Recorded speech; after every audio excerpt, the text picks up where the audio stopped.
अल्लाह ताला इरशाद फरमाता है कुरान में, वलौ अन्नहुम इज़्ज़लमू अनफुसहुम जाऊका, कि अगर अपनी जानों पर जुल्म कर बैठो तो हुजूर की बारगाह में हाजिर हो जाओ, ये तुम्हारे लिए दुआए मगफिरत करें तो तुम अल्लाह ताला को बड़ा गफूर रहीम पाओगे।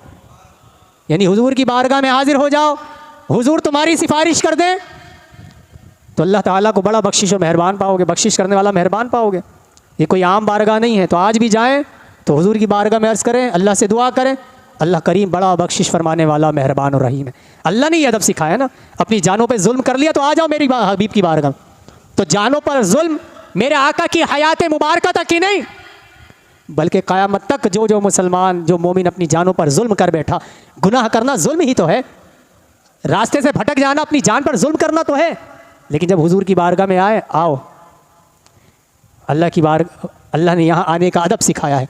तो जब इस बारगाह में आ जाओ तो ये बड़ा सखी आस्ताना है।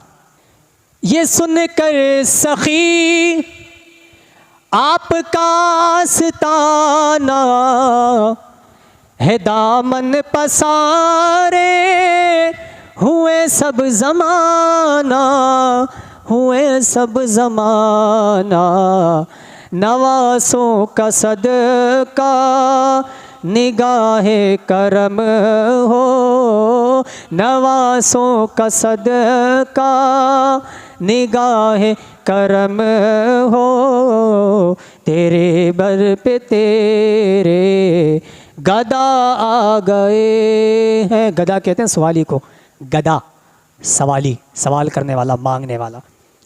नवासों का सदका निगाहे करम हो, तेरे दर पे तेरे गदा आ गए हैं।